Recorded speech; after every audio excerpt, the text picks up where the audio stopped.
എപ്പോഴാണെന്നറിയാമോ? നീ സിനിമയും കണ്ടിങ്ങനെ ഇരുന്ന് രാവിലെ ആകുമ്പോഴേക്ക് ആ ഉറക്കിലാണ് നിന്റെ മരണം സംഭവിക്കുന്നതെങ്കിൽ നിന്റെ കാര്യം പരാജയം തന്നെയല്ലേ?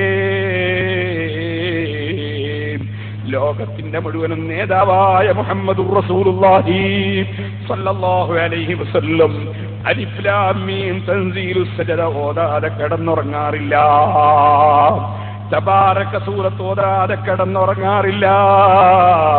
ഒരു തെറ്റും ചെയ്യാത്ത നബി സല്ലല്ലാഹു അലൈഹി വസല്ലം, ഒരു തെറ്റും വരാത്ത നബി സല്ലല്ലാഹു അലൈഹി വസല്ലം ഖുർആൻ ഓതാതെ കിടന്നുറങ്ങാറില്ല.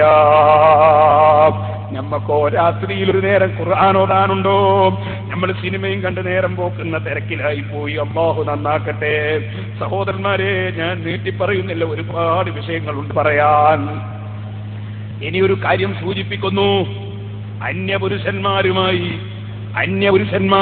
ബന്ധപ്പെടുന്നത്, അന്യ സ്ത്രീകളുമായി ബന്ധപ്പെടുന്നത്, അതിന്റെ ചാൻസ് തന്നെ നഷ്ടപ്പെടുത്തി കളയണം. പുരുഷന്മാരും അല്ലാഹുവിനെ ഭയപ്പെട്ട് ജീവിക്കണം. ബഹുമാനപ്പെട്ട അഷ്റഫുൽ ഖൽഖ് സല്ലല്ലാഹു അലൈഹി വസല്ലമ തങ്ങൾ പഠിപ്പിച്ചത് കൊണ്ട് തന്നെ സ്വഹാബത്തിന്റെ ജീവിതം വളരെ പരിശുദ്ധമാണ്. അവരുടെ ജീവിതത്തിൽ അത്തരം അബദ്ധങ്ങളിലൊന്നും അവർ പോയി ചാടിയില്ല. അതുകൊണ്ട് തന്നെ അവരുടെ ജീവിതത്തിൽ അബദ്ധങ്ങളിൽ നിന്ന് രക്ഷപ്പെട്ടുകൊണ്ട് ജീവിച്ചു. എപ്പോഴെങ്കിലും ആർക്കെങ്കിലും എന്തെങ്കിലും ചെറിയ വിഷയം സംഭവിച്ചു പോയോ അവർ കടുത്ത തൗബ ചെയ്തവർ തന്നെ. ഇല്ലാ മൻ താബ വആമന വഅമില അമലൻ സാലിഹാ. തെറ്റ് ചെയ്തു പോയവർ അവർ അങ്ങനെ അബദ്ധം വന്നല്ലോ എന്ന് മനസ്സിലാക്കി നിരാശരാകരുത് കേട്ടോ. ഇനിമേലിൽ തെറ്റ് ചെയ്യില്ലെന്ന് മനസ്സിൽ ഉറപ്പിച്ചുകൊണ്ട് റബ്ബിനോട് തൗബ ചെയ്യണം. റബ്ബിനോട് തൗബ ചെയ്യണം. മനസ്സ് ഖേദിക്കണം. നമുക്ക് മരിക്കണമെന്ന ബോധം വേണം. ബഹുമാനപ്പെട്ട മൻസൂർ ബിൻ ഉസ്മാൻ റളിയല്ലാഹു അൻഹു ഒരു ദിവസം ഇങ്ങനെ നടന്നുകൊണ്ടിരിക്കുമ്പോ ഒരു സ്ഥലത്തിങ്ങനെ എത്തി. അപ്പോൾ ഒരു പെണ്ണിനോട് ഒരാൾ പറയുന്നത് കേട്ടു, ഓ സ്ത്രീ, 2 ദിർഹം പിടിച്ചോ, നീ 2 ദിർഹം പിടിച്ചോ, വതഅലീലദാരി, നീ എന്റെ വീട്ടിലേക്ക് വന്നോ, 2 ദിർഹം തരാം, നീ വീട്ടിലേക്ക് വന്നോ. മൻസൂർ ബിൻ ഉസ്മാൻ റളിയല്ലാഹു അൻഹു കേട്ടപ്പോൾ ലജ്ജിച്ച് തലതാഴ്ത്തി പോയി. ആനുകൂല്യം പ്രഖ്യാപിച്ച ഒരു അന്യ പെണ്ണിനെ വീട്ടിലേക്ക് ക്ഷണിക്കുന്ന ഒരു ചെറുപ്പക്കാരൻ.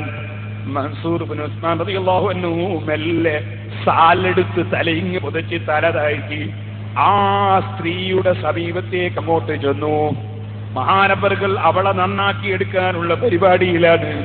സമീപത്തി എന്നിട്ട് അവളെ നോക്കാതെ, അവളെ കാണാതെ 5 ദിർഹം എടുത്ത് അവൾക്കങ്ങ് കൊടുത്തിട്ട് പറഞ്ഞു, നീ എന്റെ വീട്ടിൽ വന്നോ, 5 ദിർഹം തരാം. ഈ പെണ്ണ് മനസ്സിലാക്കി കൂടുതൽ കിട്ടുന്ന ഇയാളെടുത്ത് നിന്നാണല്ലോ. 5 ദിർഹം വാങ്ങിവെച്ചു. ആ പെണ്ണ് വ്യഭിചാരം ആഗ്രഹിച്ചുകൊണ്ട് ബഹുമാനപ്പെട്ടവരുടെ വീട്ടിലേക്ക് പോയി. അങ്ങനെ വീട്ടിലേക്ക് ചെന്നപ്പോൾ ബഹുമാനപ്പെട്ടവരെന്ത് ചെയ്തു? അവള് വീട്ടിൽ വന്നപ്പോൾ അവിടെ നിൽക്കുന്നു. ബഹുമാനപ്പെട്ട നേരെ ഖിബിലയിലേക്ക് തിരിഞ്ഞു നിസ്കാരം തുടങ്ങി. നിസ്കാരം തന്നെ തിരിഞ്ഞു നോക്കുന്നില്ല. അവസാനം കുറെ കാത്തു നിന്നതിന് ശേഷം ഈ സ്ത്രീ പറഞ്ഞു, ഇമ്മാ അൻ തുകല്ലിമനി, നീ ഒന്നുകിൽ എന്നോടൊന്ന് സംസാരിക്കണം, ഔ തഅ്ദനലി, അല്ലെങ്കിൽ നീ എനിക്കൊന്ന് പോവാൻ സമ്മതം തരണം. 5 ദിർഹം ഞാൻ വാങ്ങിപ്പോയതാണ്, വന്നിട്ട് തിരിഞ്ഞു നോക്കാതെ നിസ്കാരത്തിലാണ് നിങ്ങൾ. ഒന്നുകിൽ എന്നോട് സംസാരിക്കണം, അല്ലെങ്കിൽ പോവാൻ സമ്മതം തരണം. അപ്പോ മൻസൂർ ബിൻ ഉസ്മാൻ റളിയല്ലാഹു അൻഹു മുഖത്തേക്ക് നോക്കാതെ ചോദിക്കുകയാണ്, ഓ സ്ത്രീ, നിന്നോട് ഞാനൊരു ചോദ്യം ചോദിക്കട്ടെ? അവൾ പറഞ്ഞു, എന്താ ചോദിക്കാനുള്ളത്? എനിക്ക് ചോദിക്കാനുള്ളത് ഒരു വ്യക്തിയെ കുറിച്ചാണ്. ആ വ്യക്തിക്കൊരു അവകാശം കിട്ടാനുണ്ട്. ആ അവകാശം കിട്ടാൻ 2 സാക്ഷികളുമുണ്ട്. ആ അവകാശം കിട്ടാനുള്ളവൻ 2 സാക്ഷികളുമുണ്ടെങ്കിൽ ആ അവകാശം ചോദിച്ചു വാങ്ങുകയില്ലേ? അതേ, വാങ്ങും.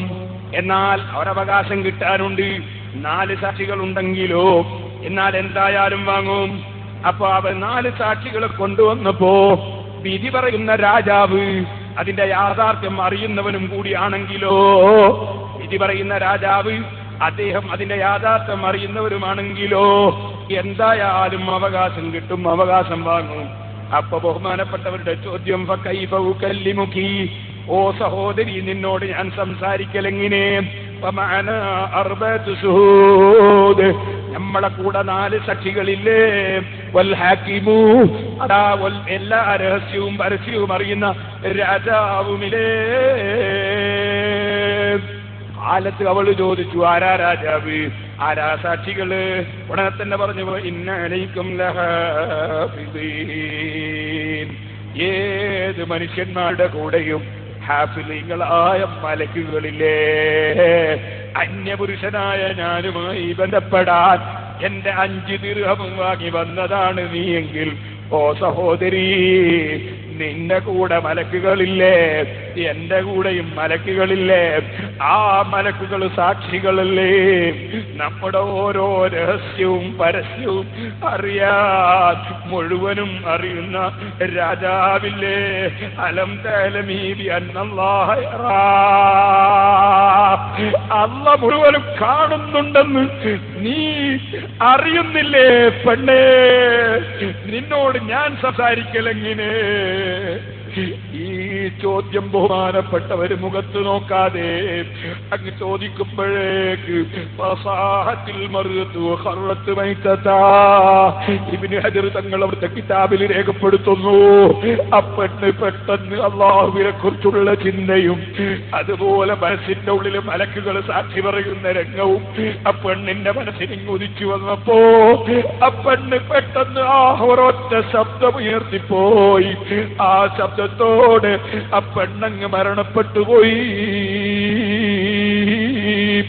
ഉമ്മമാര് ഈമാനില്ലാത്തത് കൊണ്ടല്ല, വിശ്വാസമില്ലാത്തത് കൊണ്ടല്ല, അവരിൽ പലർക്കും അബദ്ധം സംഭവിക്കുന്നത് ദുർബല നിമിഷത്തിൽ പെട്ടുപോവുകയാണ്. അതിനുള്ള വഴികൾ അടച്ചു കളയണമെന്നാണ് സഹോദരിമാരെ ഞാൻ നിങ്ങളോട് പറഞ്ഞത്. നിങ്ങൾ അധ്വാനിച്ച് വാദിന് വരുന്നവരല്ലേ, നിങ്ങൾക്ക് അല്ലാഹു തആല ഖൈറായ ജീവിതം നൽകട്ടെ, നമുക്കും അല്ലാഹു ഖൈറായ ജീവിതം നൽകട്ടെ. ഞാനൊരുപാട് വിഷയങ്ങൾ ഇന്നലെയും മിനിഞ്ഞാന്നുമൊക്കെ വാദിൽ പറഞ്ഞു, പള്ളികളെ സംബന്ധിച്ചും മറ്റും പറഞ്ഞു. അപ്പൊ നമ്മളെ സഹോദരിമാർക്കൊരു തോന്നലുണ്ടാകും, ഞങ്ങളോ ഏത് പിടിച്ച് വാദിൽ വന്നിട്ട് ഉസ്താദൊന്നും പറഞ്ഞില്ലല്ലോ. നിങ്ങൾക്കും നമുക്കും അല്ലാഹു ആഖിറം രക്ഷപ്പെടുത്തി തരട്ടെ. ഈ സദസ് ആഖിറത്തിന് വേണ്ടിയുള്ള സദസ്സായി അല്ലാഹു കബൂൽ ചെയ്യട്ടെ. ഒരുപാട് സംഭവങ്ങളും ഒരുപാട് ചരിത്രങ്ങളും പറയാറുണ്ട്, പക്ഷേ സമയം ദീർഘിക്കുന്നത് കൊണ്ട് ഒരൊറ്റ കാര്യം കൂടി പറഞ്ഞുകൊണ്ട് ഞാൻ ഓർമ്മപ്പെടുത്തട്ടെ. സ്പെഷ്യൽ ബസ്സില്ലാന്ന് കരുതിയിട്ട് കുറ്റ്യാടി കായക്കുടി ഭാഗത്തേക്കുള്ളവർ ലൈൻ ബസ്സിൽ പോകേണ്ടതില്ല എന്ന് അറിയിക്കുന്നു. ദുൽദുൽ ബസ് ഇന്ന് മുതൽക്ക് കുറ്റ്യാടി ഭാഗത്തേക്ക് സർവീസ് നടത്തുന്നുണ്ട്. സഹോദരന്മാരെ, ഞാൻ പറഞ്ഞു വരുന്നത് അഷ്റഫുൽ ഖൽഖ് സല്ലല്ലാഹു അലൈഹി വസല്ലം വളരെ ഗൗരവത്തോടെ പഠിപ്പിച്ചു, തൗബ ചെയ്യുന്നവർ അല്ലാഹു സ്വീകരിക്കും. പക്ഷേ തൗബക്ക് അവസരം കൂടുതലുണ്ടെന്ന് മനസ്സിലാക്കി നീട്ടിവെച്ച് കുടുങ്ങിപ്പോകണ്ട. ഒരു പക്ഷേ ഞാൻ മുമ്പ് പറഞ്ഞില്ലേ, ഇന്നത്തെ ഈ ഇശാ നിസ്കാരം അവസാനത്തായി കൂടുന്നില്ല. തൗബ മാറ്റിവെക്കേണ്ട സംഗതിയല്ല. പടച്ച റബ്ബിനോട് അഗ്ദാ മനസ്സിന്റെ അടിത്തട്ടിൽ നിന്ന് തൗബ ചെയ്യലും മരിച്ചങ്ങ് ചെന്നിട്ട് പരിഹരിക്കാൻ സാധ്യമല്ല. ബഹുമാനപ്പെട്ട ബീവി ഫാത്തിമ റളിയല്ലാഹു അൻഹാ അലി ഇബ്നു അബീ താലിബ് റളിയല്ലാഹു അൻഹുവിന്റെ കൂടെ ഒരു ദിവസം അല്ലാഹുവിന്റെ റസൂലിന്റെ വീട്ടിലേക്ക് അങ്ങ് ചെന്നു. അലി ഇബ്നു അബീ താലിബ് റളിയല്ലാഹു അൻഹു പറയാണ്, ഫത്ഹുൽ മുഈനിന്റെ മുസന്നിഫായ സയ്യിദ് മഖ്തൂബ് റളിയല്ലാഹു അൻഹു ഉദ്ധരിക്കുന്ന സംഭവം, ഞാനും ഫാത്തിമയും കൂടി റസൂലുള്ളാഹിന്റെ വീട്ടിലേക്ക് അങ്ങ് ചെന്നു.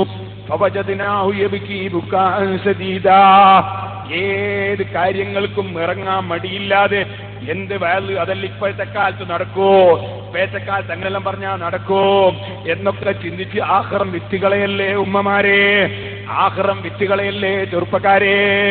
ഈമാനോടെ ജീവിച്ച് ഈമാനോടെ മരിക്കാൻ ഒരു ചുരുങ്ങിയ കാലമല്ലേ ഉള്ളൂ, കുറഞ്ഞ കാലമല്ലേ, നമ്മളൊന്ന് ക്ഷമിച്ച് ജീവിക്കണ്ടു. അല്ലാഹ് ഹലാലാക്കിയതൊക്കെ നമുക്ക് അനുഭവിച്ചുകൂടെ? നിങ്ങൾക്ക് വിവാഹം കഴിച്ചുകൂടെ? വിവാഹിതരായി നിങ്ങൾക്ക് ഹലാലായ വഴി തേടിക്കൂടെ? എന്തിന് ഹറാമിന്റെ വഴി തേടണം? അല്ലാഹു തആല ഹലാലാക്കിയത് വിട്ടുകൊണ്ട് റബ്ബിനെ എന്തിന് ധിക്കരിക്കണം? നിങ്ങളുടെ ഒരു പീടികയിലെ ജോലിക്കാർ നിങ്ങളെ പീടികയിൽ നിന്ന് വ്യഭിചാരം നടത്തിയാൽ നിങ്ങൾക്ക് ദേഷ്യം പിടിക്കൂലേ? നിങ്ങളെ വീട്ടിലുള്ള പണിക്കാര് അവിടുന്ന് വ്യഭിചരിച്ചാൽ നിങ്ങൾക്ക് ദേഷ്യം പിടിക്കൂലേ? നിങ്ങളെ വെറുപ്പല്ലേ അത്?